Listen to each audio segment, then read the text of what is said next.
Perkenalkan, nama saya Higa Kire dari Prodi PAG semester 1 kelas E dengan NIM 101-2022-0178. Dalam video ini saya akan menjelaskan tentang periodisasi sejarah gereja Kristen secara umum. Yang pertama, tahun 30 sampai 590 Masehi, sejarah gereja kuno. Yang kedua, tahun 590 sampai 1492 Masehi, sejarah gereja abad pertengahan. Dan yang ketiga, tahun 1492 sampai 1900-an, sejarah gereja zaman baru. Tahun 30 sampai 590 Masehi, sejarah gereja kuno. Tahun pertama, tahun 30 sampai 312 Masehi. Ciri-cirinya, bentuk organisasi yang ada berupa presbiteros, episkopal, diakonos. Yang kedua, adanya faktor teologi-teologi atau filsafat-filsafat. Munculnya ajaran gnosis yang merusak gereja. Ajaran gnosis ini menganggap bahwa pengetahuan lebih tinggi daripada Alkitab. Dan yang terakhir, penganiayaan gereja. Ada 6 kaisar yang melakukan penganiayaan. Tahun 313 sampai 590 Masehi, ciri-cirinya, yang pertama, Konstantinus Agung, ia menjadi pembebas gereja. Yang kedua, adanya konsili-konsili. Yang ketiga, berdirinya biara-biara.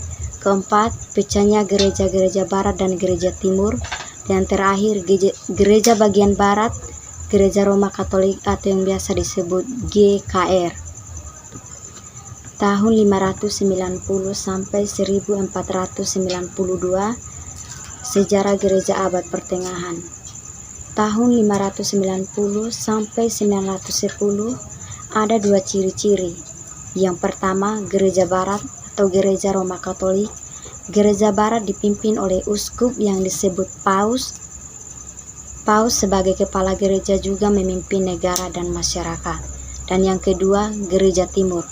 Peran gereja hanya memikirkan hal-hal rohani saja.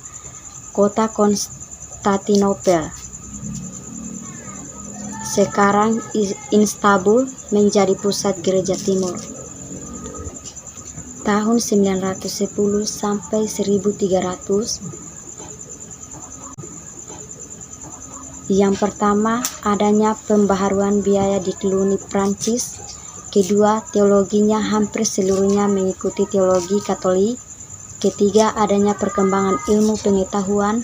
Dan yang terakhir, adanya perang salib sebanyak 7 kali. Tahun 1300 sampai 1517 Masehi, adanya perpecahan di GKR, di mana kepausan terbagi-bagi menjadi 2, yaitu paus yang tinggal di Roma dan paus yang tinggal di Prancis. B. Dampak dari kepemimpinan di atas, ada 4 hal. Di bawahnya adalah: yang pertama, hidup kegerejaan merosot. Kedua, para rohaniawan memperkuat kedudukannya. Ketiga, tingkah laku yang merosot. Keempat, yang dicari oleh para pemimpin adalah kedudukan, kuasa, dan uang.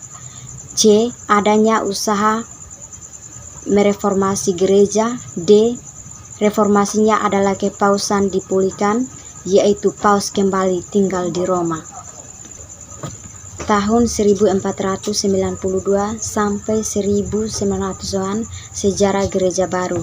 Pada tahun 1521, Luther diadili di pengadilan tinggi Jerman. Oleh karena itu, gereja menetapkan Luther menganut ajaran sesat. Dan tahun 1529 ada pertemuan singkat tinggi, tujuannya mempersatukan kembali gereja Kristen menjadi GKR. Ciri-ciri, yang pertama, GKR berusaha mengembalikan orang Protestan kembali ke Katolik. B. Usaha ini dilakukan di Trante yang dipimpin oleh Paul III. GKR memperbaiki kelemahan yang ada di dalam gereja, khususnya doktrin. D. Kemudian gereja kembali memperlebar sayapnya ke negara-negara baru, dan ini yang disebut reforman. Sekian dan terima kasih. Salam.